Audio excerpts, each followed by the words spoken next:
بسم اللہ الرحمن الرحیم۔ سامعین کرام، آپ سن رہے ہیں اردو داستان دولت، تکبر اور تیزاب، جس کے مصنف ہیں احمد یار خان، اور یہ اس سلسلے کی پہلی قسط ہے۔ مجھے امید ہے آپ کو میری یہ کاوش پسند آئے گی۔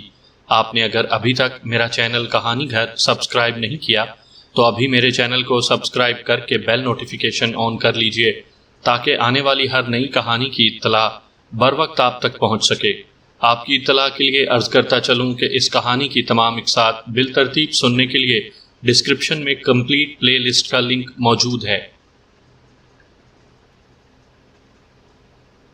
دولت کا نشہ انسان کو کس طرح بے دین اور بدکار بنا دیتا ہے، میری ایک تفتیش کی رودات سنیں گے تو آپ کو جواب مل جائے گا، اور یہ رودات آپ کو انسانی فطرت کے کچھ اور پہلو بھی دکھائے گی۔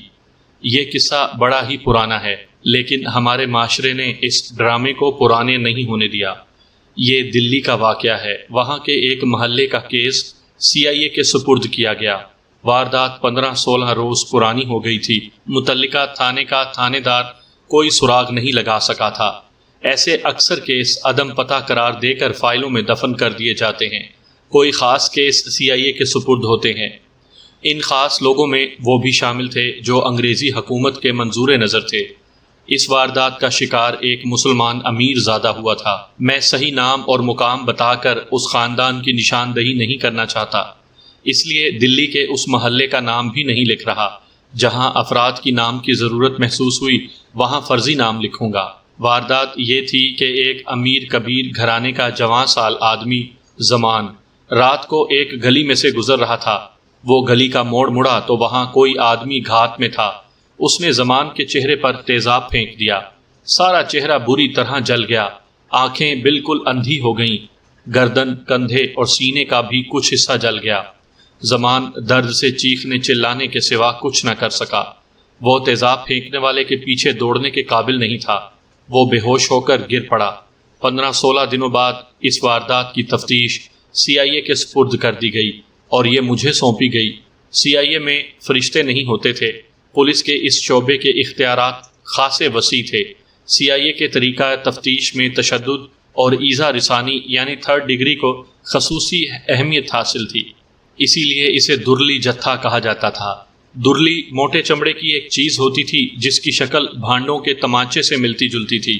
درلی کو عموماً بھگو کر رکھتے تھے اور مشتبہ آدمی کو مرغا بنا کر کمر کے نیچے کولوؤں کے درمیان مارتے تھے۔ اس کی ضرب پتھر جیسے ملزموں کی چیخیں نکال دیتی تھی۔ پنجاب میں مشہور تھا کہ CIA کا سارا کمال چمڑے کی درلی میں ہے، لیکن حقیقت یہ تھی کہ اس شعبے کے لیے تعلیم یافتہ اور ذہین پولیس افسروں کو منتخب کیا جاتا تھا۔ میں واردات والے علاقے کے تھانے میں گیا۔ SHO سب انسپیکٹر کبیر ناتھ تھا۔ اس سے تمام تر معلومات لیں، کاغذوں پر جو کچھ آ چکا تھا اس کا مطالعہ کیا، مشتبہ افراد کی فہرست دیکھی، ہر ایک کے متعلق پوچھا کہ اسے کیوں شامل تفتیش کیا گیا ہے، اور بھی بے شمار باتیں تھیں جو کبیر ناتھ سے معلوم کی۔ مجھے بتایا گیا کہ زمان کا خاندان پنجابی ہے، لیکن کاروبار چونکہ دلی میں تھا اس لیے یہ لوگ دلی کے ہی ہو کر رہ گئے۔ ان کے 5-6 گھرانے تھے۔ یہ لوگ تاجر بھی تھے اور زمیندار بھی۔ زمان ماں باپ کا اکلوتا بیٹا تھا۔ اس کا باپ آرمی کنٹریکٹر اور سپلائر تھا۔ دلی اور گڑگاؤں کے درمیان کہیں اس کی بہت سی زمین بھی تھی جو زیر کاشت تھی۔ زمان کی 2 بہنیں تھیں، دونوں کی شادی ہو چکی تھی۔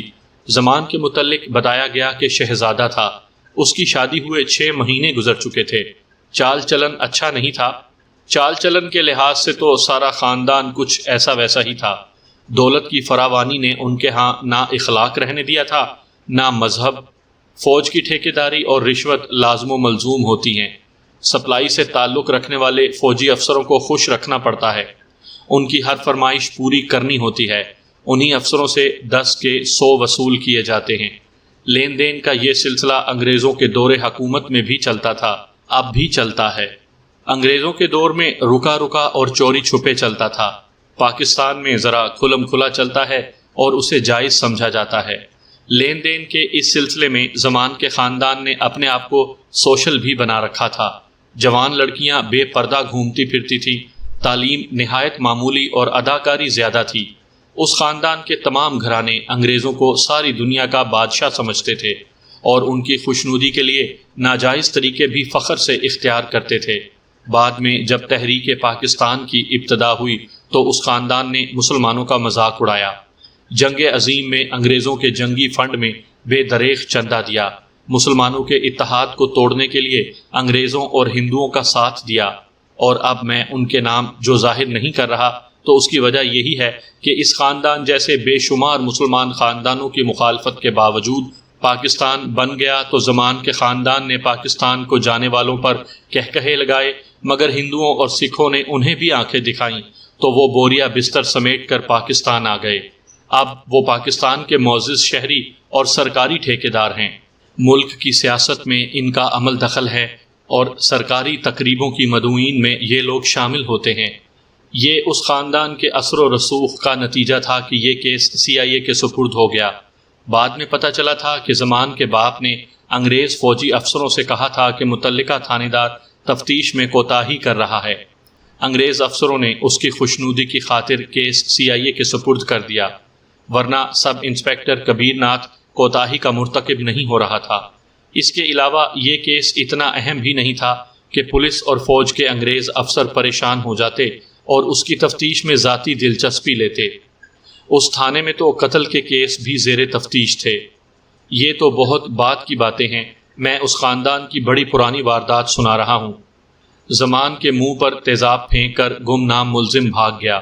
زمان کچھ دیر چیخ چلا کر گر پڑا اور بے ہوش ہو گیا۔ گلی کے اگلے موڑ سے ایک ریڑھی ادھر کو مڑ رہی تھی، اسے 2 آدمی دھکیل رہے تھے۔ تیزاب پھینکنے والا اندھا دھند دوڑتا چلا جا رہا تھا، وہ ریڑھی سے ٹکرایا اور گر پڑا۔ ریڑھی والوں نے کسی کی چیخ و پکار سنی تھی، انہوں نے ریڑھی سے ٹکرانے والے کو اندھا دھند بھاگتے دیکھا تھا، انہوں نے اسے پکڑ لیا۔ وہ آدمی تنومند اور دراز قد تھا۔ ریڑھی والے محنت و مشقت کرنے والے خوانچہ فروش تھے، اس آدمی کو گرفت میں نہ رکھ سکے۔ وہ آدمی ان کی گرفت سے نکلا اور پھر گر پڑا۔ دونوں ریڑھی والوں نے اسے پھر پکڑنے کی کوشش کی، وہ گتھم گتھا ہوئے، لیکن وہ آدمی ان دونوں کو گرا کر نکل گیا۔ اس زمانے میں لوگ پولیس کی مدد کرتے تھے۔ اس وقت کسی کو یہ خطرہ نہیں ہوتا تھا کہ کسی مجرم کو پولیس کی پشت پناہی حاصل ہے یا یہ کہ تھانوں اور عدالتوں کے چکر کاٹنے پڑیں گے۔ پولیس مجرموں کی خبر دینے والوں اور گواہوں کا تحفظ کیا کرتی تھی۔ ان ریڑھی والوں نے بھی اپنا فرض ادا کیا تھا، لیکن مجرم نکل گیا۔ پھر بھی ان کی محنت ضائع نہ گئی۔ مجرم کی ایک جوتی گلی میں رہ گئی جو تھانے میں پڑی تھی، یہ زری جوتی کا ایک پاؤں تھا۔ ایسی تلے دار جوتی پنجاب میں پہنی جاتی تھی۔ دھینگا مشتی میں جوتی کا ایک پاؤں وہی رہ گیا۔ ریڑھی والوں نے ایک اور نشانی یہ بتائی کہ مجرم کی دائیں ٹانگ سے اتنا خون نکل رہا تھا کہ اس طرف سے شلوار لال ہو گئی تھی۔ ان کے خیال کے مطابق زخم ران پر تھا، اور یہ زخم ریڑھی کی ایک اکھڑی ہوئی لوہے کی موٹی پتری سے آیا تھا۔ وہ ریڑھی سے اسی جگہ ٹکرایا اور گرا تھا۔ میں نے بعد میں ریڑھی دیکھی، اس کی اکھڑی ہوئی پتری کا سرا بھی دیکھا، اسے ران پر ہی لگنا چاہیے تھا۔ ریڑھی والوں نے بتایا کہ اس آدمی نے سفید شلوار اور قمیض پہن رکھی تھی، سر اور منہ پگڑی یا چادر میں ڈھکا ہوا تھا۔ زری جوتی، پگڑی اور شلوار قمیض سے یہ ثابت ہو گیا کہ مجرم مسلمان تھا۔ ہندوستان میں آج کل کی طرح ہندو مسلم کشیدگی اس وقت بھی تھی۔ اکیلے مسلمان پر ہندوؤں کے قاتلانہ حملے ہوتے رہتے تھے، لیکن یہ واردات فرقہ وارانہ معلوم نہیں ہوتی تھی۔ ایک اس لیے کہ دلی میں ان دنوں ہندو مسلم کشیدگی کی کوئی وجہ نہیں تھی، اور دوسرے اس لیے کہ وہ محلہ مسلمانوں کا تھا۔ کسی کے منہ پر تیزاب پھینکنے کی وجہ معلوم کرنے کے لیے پولیس انسپکٹر ہونا ضروری نہیں۔ ہر کوئی سمجھ سکتا ہے کہ ایسی واردات کا باعث عداوت ہوتی ہے، اور یہ واردات انتقامی طور پر کی جاتی ہے۔ یہ کارروائی راہزنی کی نیت سے نہیں کی جاتی، لہٰذا مجھے یہ معلوم کرنا تھا کہ جس پر تیزاب پھینکا گیا اس کی دشمنی کس کے ساتھ تھی۔ دشمنی معلوم کرنے کے لیے متعلقہ فرد کے گھریلو اور ذاتی حالات، عادات اور چال چلن معلوم کرنا ضروری ہوتا ہے۔ دشمنی کاروبار کے معاملے میں بھی ہو سکتی ہے اور جائیداد کے سلسلے میں بھی۔ رقابت بھی ایک عام وجہ ہوتی ہے، اس کے علاوہ بھی کوئی وجہ ہو سکتی ہے۔ سب انسپکٹر کبیر ناتھ نے جو تفتیش کی تھی اور جو اسے کسی نتیجے پر نہیں پہنچا سکی تھی، اس کے مطابق زمان کا کوئی دشمن نہیں تھا۔ جیسا کہ میں کہہ چکا ہوں، یہ کیس اثر و رسوخ کے تحت CIA کو دیا گیا تھا۔ علاقے کے تھانے دار کبیر ناتھ پر بلا جواز کوتاہی کا شک کیا گیا۔ وہ تفتیش کر رہا تھا تو زمان کا باپ، چاچے، مامے اسے پریشان کرتے رہتے تھے کہ وہ کچھ نہیں کر رہا۔ اس سے اس کی حوصلہ شکنی ہوئی۔ بہرحال میں نے اس کے بالائی افسروں کے دلوں سے اس کے خلاف شک نکال دیا تھا۔ کبیر ناتھ نے زمان یعنی مضروب کے متعلق مجھے بتایا کہ خوبصورت جوان ہے اور چال چلن کا بہت برا، اسے آوارہ شہزادہ کہہ لیں۔ دولت مند ماں باپ کا اکلوتا بیٹے ہونے کی وجہ سے وہ بری طرح بگڑا ہوا تھا۔ ظاہر ہے کہ اس کی آوارگی کا باعث صرف لاڈ اور پیار نہیں، دولت تھی۔ مجھے تفتیش اپنے انداز میں شروع کرنی تھی۔ جب میں وہاں گیا تو زمان کا باپ، چچا اور ماموں مجھے ملے۔ ان کے ملنے کا انداز بتا رہا تھا کہ وہ مجھے اپنا ملازم سمجھ رہے ہیں۔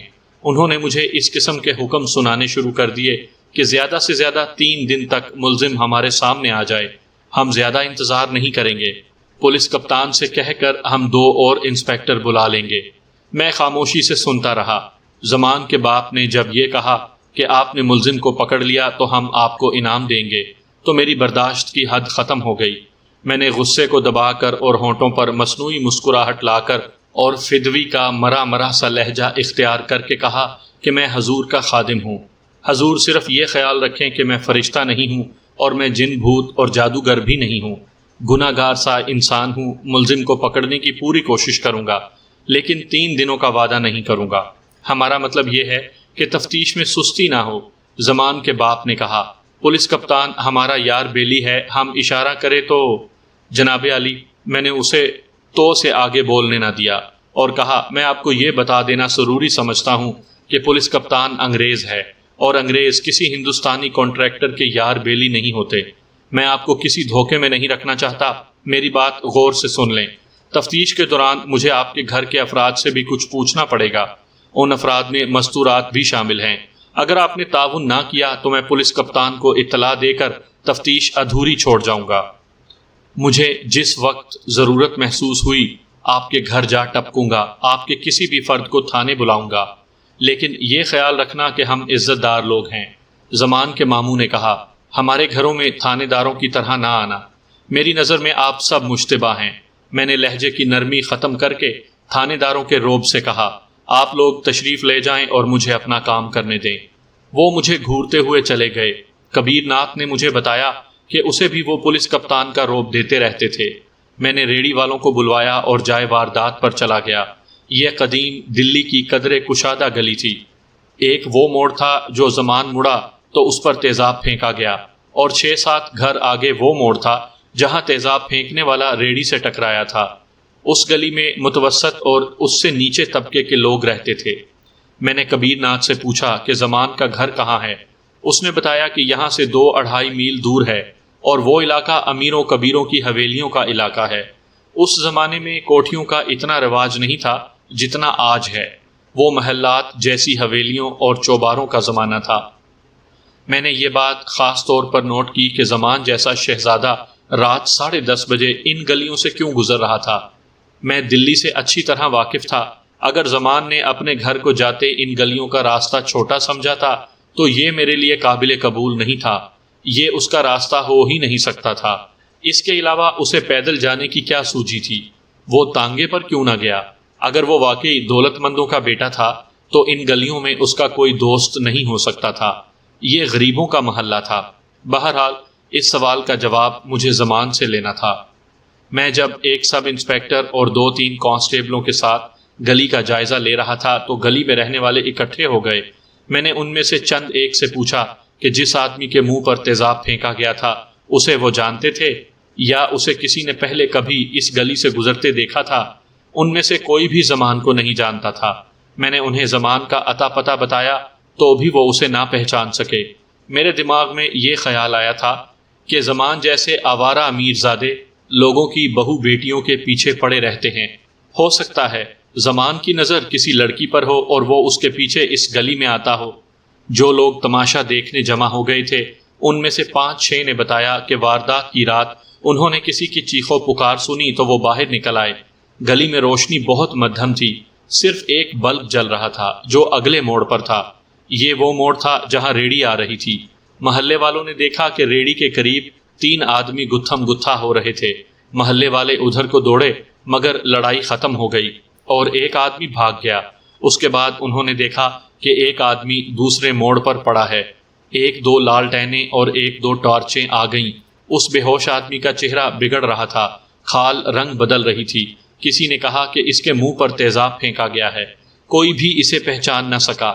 کسی نے کہا کہ پولیس کو اطلاع دو، کسی نے کہا ہسپتال لے چلو، اور کسی نے کہا پولیس کو یہیں بلاؤ۔ آخر یہ فیصلہ ہوا کہ اسے ریڑھی پر ڈالو اور تھانے لے چلو۔ چنانچہ زمان کو ریڑھی پر ڈالا گیا۔ ریڑھی والوں نے بخوشی کہا کہ وہ اسے تھانے لے جائیں گے۔ محلے کا ایک پڑھا لکھا آدمی ان کے ساتھ ہو گیا۔ سب انسپکٹر کبیر ناتھ نے اپنی کاغذی کارروائی کی اور زمان کو ہسپتال بھیج دیا۔ اس نے ریڑھی والے دونوں آدمیوں کو اور ان کے ساتھ جانے والے کو گواہ کے طور پر شامل تفتیش کر لیا۔ ڈاکٹر نے رپورٹ لکھی کہ بڑا تیز تیزاب پھینکا گیا ہے جس سے آنکھیں ختم ہو چکی ہیں۔ زمان 15 دنوں سے ہسپتال میں پڑا تھا۔ مجھے بتایا گیا کہ وہ دوسرے دن ہوش میں آ گیا تھا۔ کبیر ناتھ نے اس سے پوچھا تھا کہ اسے کس پر شک ہے۔ اس نے کسی پر بھی شک کا اظہار نہیں کیا تھا۔ میں ہسپتال زمان کے پاس چلا گیا۔ اسے دیکھ کر بہت افسوس ہوا۔ اس کا سر اور چہرہ پٹیوں میں لپٹا ہوا تھا، آنکھیں بھی پٹیوں میں چھپی ہوئی تھیں۔ سانس لینے کے لیے ناک ذرا سی ننگی اور کھانے پینے کے لیے ہونٹ پٹیوں سے باہر تھے۔ ہونٹ بھی جلے ہوئے تھے، ان کا گوشت کھچا ہوا اور بگڑا ہوا تھا۔ ایک کان پٹیوں میں تھا، دوسرا ننگا تھا۔ مجھے بتایا گیا تھا کہ یہ بڑا خوبصورت جوان تھا۔ اس کے ہاتھوں اور بازوؤں کے رنگ سے پتہ چلتا تھا کہ خوبصورت تھا، مگر اب میں تصور میں دیکھ رہا تھا کہ اس کا چہرہ کس قدر بھیانک ہو گیا ہوگا۔ میں نے اپنے آپ سے کہا کہ خدا نے اسے جانے کون سے گناہ کی سزا دی ہے۔ اس کے پاس جو تیماردار بیٹھے تھے انہیں میں نے باہر نکال دیا۔ کبیر ناتھ نے اسے بتایا کہ میں کون ہوں۔ وہ دھیمی آواز میں بول سکتا تھا۔ میں نے اس کے ساتھ اظہار ہمدردی کیا اور اس کا اتنا خوبصورت چہرہ بگاڑ دینے والے کو برا بھلا کہا، اور یہ بھی کہا کہ اس شخص کو پھانسی کے تختے پر کھڑا کر کے دم لوں گا۔ میری ہمدردی کا یہ اثر ہوا کہ وہ ہچکیاں لینے لگا۔ وہ کچھ دیر روتا رہا۔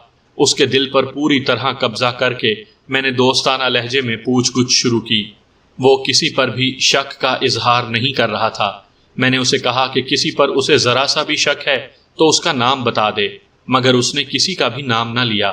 دیکھو زمان، میں نے کہا، مجھ سے کچھ نہ چھپاؤ ورنہ میں مجرم کو نہیں پکڑ سکوں گا۔ تم مجھے جو کچھ بتاؤ گے وہ میں کسی کو نہیں بتاؤں گا۔ مجھے بتاؤ کہ شادی سے پہلے یا اب بھی تمہاری کسی لڑکی کے ساتھ محبت ہوگی اور تمہارا کوئی رقیب ہوگا۔ اس نے انکار میں سر ہلایا۔ تم اتنے خوبصورت جوان ہو، میں نے اسے ہوا دینے کے لیے کہا، تم پر لڑکیاں مرتی ہوں گی۔ اس نے پھر انکار میں ہی سر ہلا دیا۔ تم اس گلی میں کیا کرنے گئے تھے؟ وہ کچھ دیر خاموش رہا۔ میں نے اپنا سوال دہرایا تو اس نے کہا، ایک دوست کے گھر گیا تھا۔ اس کا نام؟ میں نے پوچھا۔ کہاں رہتا ہے؟ وہ بڑا اچھا دوست ہے، اس نے کہا۔ اس سے کچھ پوچھنے کی ضرورت نہیں۔ میں اس سے بہت کچھ پوچھنے کی بڑی شدید ضرورت محسوس کر رہا ہوں۔ اس نے اس دوست کا نام نہ ہی بتایا۔ میں نے بہت جھک جھک کی مگر وہ ٹالتا رہا۔ سب انسپکٹر کبیر ناتھ نے مجھے اشارہ کیا کہ یہ جھوٹ بولتا ہے، یہ کسی دوست کے ہاں نہیں گیا تھا۔ اس گلی میں سے پہلے بھی کبھی گزرے ہو؟ پہلی بار گزرا تھا، اس نے جواب دیا۔ اس سے پہلے تم جہاں کہیں بھی گئے تھے وہاں کسی سے لڑائی جھگڑا ہوا تھا؟ نہیں۔ زمان، میری بات سمجھنے کی کوشش کرو، میں نے کہا۔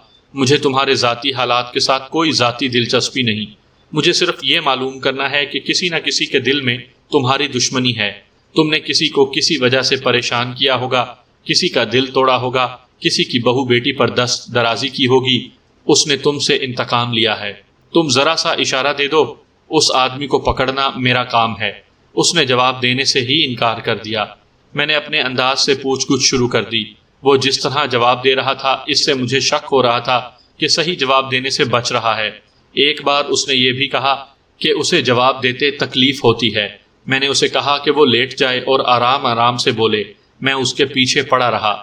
تمہارے دوستوں یا دشمنوں میں زری جوتی کون پہنتا ہے؟ ہمارے خاندان کے 5-6 آدمی زری جوتی پہنتے ہیں، اس نے جواب دیا۔ مشکل یہ تھی کہ وہ جوتی دیکھ نہیں سکتا تھا۔ میں نے جوتی کا حلیہ بیان کیا تو اس نے اکتائے ہوئے لہجے میں کہا کہ جوتی کے ایک پاؤں سے وہ کسی آدمی کی نشاندہی نہیں کر سکتا۔ میں نے اسے بتایا کہ اس پر تیزاب پھینکنے والے آدمی نے سفید شلوار قمیض پہن رکھی تھی۔ اس نے کچھ دیر خاموش رہ کر کہا کہ اس سے بھی وہ کسی کا نام نہیں لے سکتا۔ وہ اوٹ پٹانگ اور ٹال مٹول کے انداز سے جواب دے رہا تھا۔ میں جھنجھلا اٹھا۔ میں نے کہا، زمان، مجھے تمہارے ساتھ دلی ہمدردی ہے، لیکن میں تمہیں صاف بتاتا ہوں کہ تم شریف آدمی نہیں ہو۔ تمہارے چال چلن کے متعلق مجھے پوری رپورٹ مل چکی ہے۔ تم مرو یا جیو، مجھے اس سے کوئی دلچسپی نہیں۔ مجھے اپنا فرض ادا کرنا ہے اور میں فرض ادا کر کے رہوں گا۔ تم جھوٹ بولتے ہو، مجھ سے جو کچھ چھپا رہے ہو وہ میں جانتا ہوں۔ میں تمہاری زبان سے سننا چاہتا ہوں۔ میں نے ہوا میں تیر چلایا۔ اس محلے میں تمہاری آشنائی جس عورت کے ساتھ ہے، اس کے کسی بھائی یا باپ نے یا اس کے کسی اور چاہنے والے نے تم پر تیزاب پھینکا ہے۔ اس کے منہ سے نکل گیا، ہندوؤں میں اتنی جرت نہیں ہو سکتی۔ تو اس رات تم اسی سے ملنے گئے ہوگے۔ نہیں، اس نے کہا، اس رات میں کہیں اور سے آ رہا تھا۔ بات اس کے منہ سے نکل گئی تھی، اسے اس نے نگلنے کی کوشش نہ کی۔ میری حوصلہ افزائی سے اس نے بتا دیا کہ واردات والی گلی سے تھوڑی ہی دور ایک ہندو لڑکی کے ساتھ اس کی دوستی ہے۔ یہ لڑکی شادی کے 5ویں مہینے بیوہ ہو گئی تھی۔ اس کی عمر ابھی 20 سال بھی نہیں ہوئی تھی۔ ہندوؤں کے ہاں بیوہ کو دوسری شادی کے حق سے محروم کر دیا جاتا ہے۔ اس غیر انسانی ظلم سے جو خرابیاں پیدا ہوتی ہیں، ان کی ایک مثال یہ بھی تھی۔ زمان اسے اس کے گھر کے قریب ایک غیر آباد مکان میں، جو کسی حد تک کھنڈر بن چکا تھا، ملا کرتا تھا۔ اس لڑکی کی دوستی کسی اور کے ساتھ بھی ہوگی؟ میں نے کہا، نہیں، میں مان ہی نہیں سکتا۔ میں نے کہا، اور میں سمجھ نہیں سکتا کہ تم چھپا کیوں رہے ہو۔ پھر مجھے معلوم نہیں، کیا اپنی شادی کے بعد بھی تم نے اس لڑکی سے دوستی جاری رکھی؟ ہاں جی۔ یہاں سے مجھے یہ خیال آیا کہ اس ہندو لڑکی کی دوستی کسی اور کے ساتھ بھی ہوگی، یا کوئی اور اس لڑکی کے ساتھ دوستی کرنا چاہتا ہوگا اور اس نے زمان کو رکاوٹ سمجھا ہوگا، مگر زمان کہہ رہا تھا کہ اسے معلوم نہیں۔ یہ اب مجھے معلوم کرنا تھا۔ میں نے زمان سے کہا کہ میں اس کے پاس پھر آؤں گا اور مجھے وہ باتیں بھی بتا دے جو وہ مجھ سے چھپا رہا ہے۔ میں جب زمان کے باپ سے ملنے اس کے گھر گیا تو زمان کا چچا اور ماموں بھی آ گئے۔ حویلی محل جیسی تھی۔ میں نے پہلے ان تینوں کے ساتھ بات کی اور انہیں بتایا کہ یہ واردات انتقامی ہے۔ زمان نے کسی کو پریشان کیا ہوگا، یا کسی کی بہو بیٹی سے دست درازی کی ہوگی، یا آپ میں سے کسی نے کسی کے ساتھ کوئی ناقابل برداشت زیادتی کی ہوگی، کسی کی بے عزتی کی ہوگی۔ تینوں بیک وقت بول پڑے، نا جی نا۔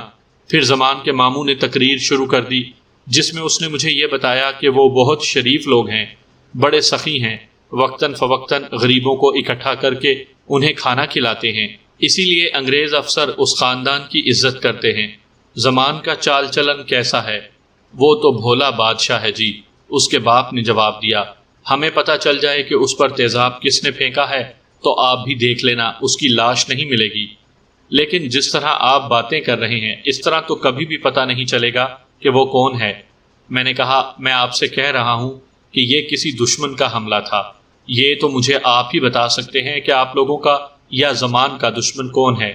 دشمنی کاروباری بھی ہو سکتی ہے، جائیداد کے تنازع پر بھی ہو سکتی ہے۔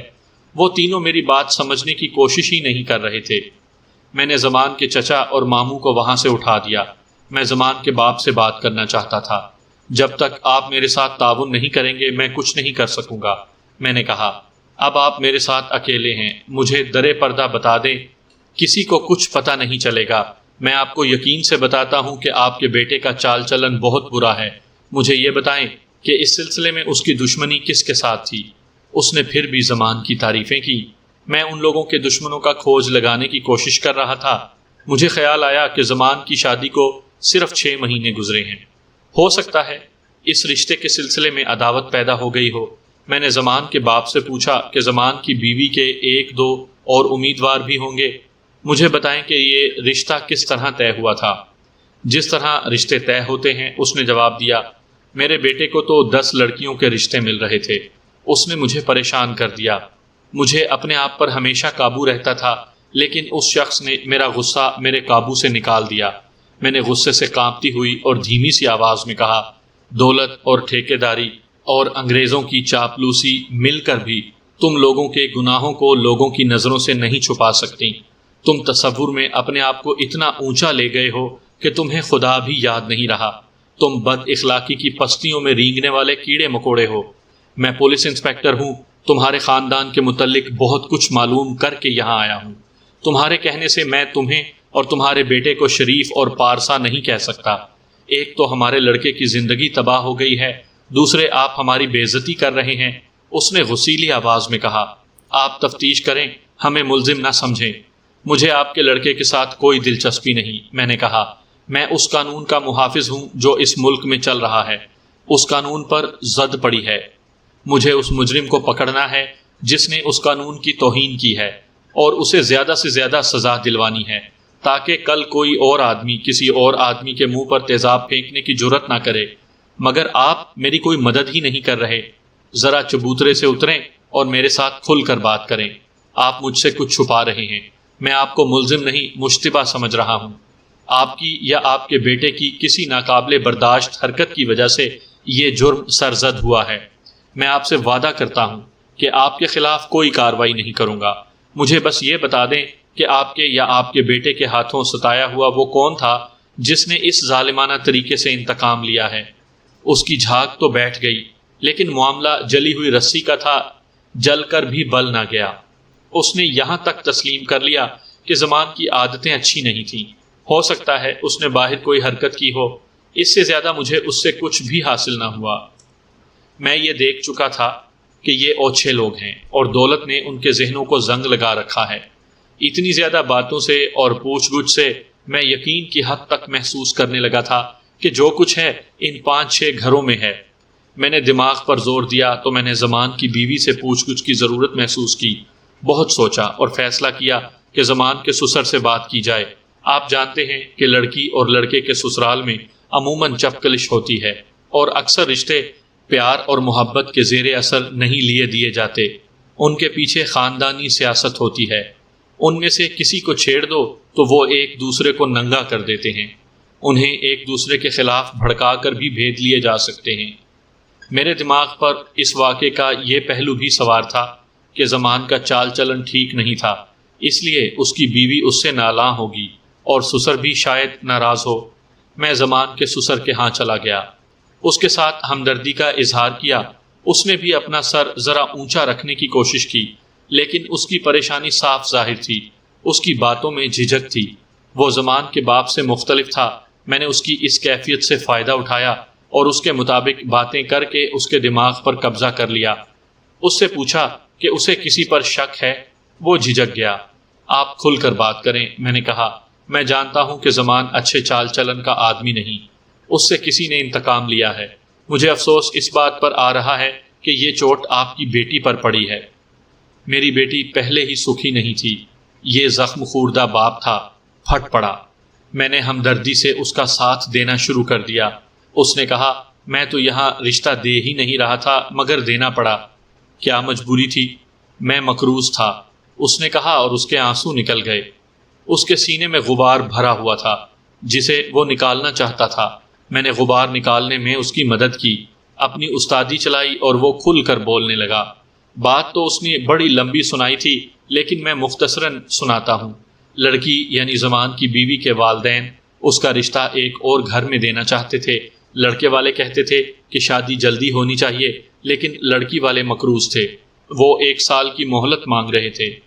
اس لڑکے کے بعد ایک اور لڑکا تھا، اس کے والدین بھی جلدی شادی کا کہہ رہے تھے۔ تیسرا امیدوار زمان تھا۔ اس کے سسر نے مجھے صاف الفاظ میں بتایا کہ اس کی بیٹی زمان کو پسند نہیں کرتی تھی، حالانکہ ان تمام گھرانوں کے مردوں میں زمان سب سے زیادہ خوب روح بلکہ خوبصورت تھا، اور زمان کا گھرانہ سب سے زیادہ مالدار تھا۔ لڑکی نے اپنی ماں سے کہا تھا کہ اسے زمان اچھا نہیں لگتا۔ لڑکی کے باپ نے مجھے بتایا کہ زمان میں اوچھا پن ہے۔ دوسری خرابی یہ کہ اکلوتا ہونے کی وجہ سے ماں باپ نے اسے شہزادہ بنا رکھا تھا۔ لڑکی کی ناپسندیدگی کی ایک اور وجہ یہ معلوم ہوئی کہ زمان نے اس لڑکی پر کبھی ڈورے ڈالنے کی کوشش کی تھی۔ لڑکی خود سر اور سرکش تھی، خوبصورت بھی تھی، اور مقروض ہونے کے باوجود اپنے آپ کو امیر ماں باپ کی بیٹی سمجھتی تھی۔ یہ لوگ کاروبار کے سلسلے میں مقروض ہوئے تھے۔ ان کا رہن سہن امیرانہ تھا۔ لڑکی نے زمان کو دھتکار دیا تھا۔ اب لڑکی کے رشتے کی بات چلی تو زمان کے کہنے پر اس کے باپ نے لڑکی کے باپ سے بات کی۔ لڑکی کے باپ نے صاف انکار کر دیا۔ زمان کے والدین کو پتہ چل گیا کہ لڑکی والے مقروض ہونے کی وجہ سے شادی جلدی نہیں کر سکتے، اس لیے دونوں لڑکوں والوں نے رشتہ لینے سے انکار کر دیا۔ ادھر زمان ضد کرتا رہا تھا کہ وہ اسی لڑکی سے شادی کرے گا۔ اس کے باپ نے لڑکی کے باپ کو یہ پیشکش کی کہ وہ اس کا سارا قرض ادا کر دے گا اور واپس صرف آدھا لے گا، اور وہ بھی بڑی آسان اقساط میں۔ لڑکی کا باپ منڈی میں شرمسار ہو رہا تھا اور مقابلے کے قابل نہیں رہا تھا۔ اس کے ساتھ ہی اس کی لڑکی کا رشتہ ٹھکرا دیا گیا تھا۔ چنانچہ اس نے زمان کے باپ کی پیشکش قبول کر لی اور اس سے قرض سے زیادہ رقم لے لی اور اپنی بیٹی کو روتا ڈولی میں بٹھا دیا۔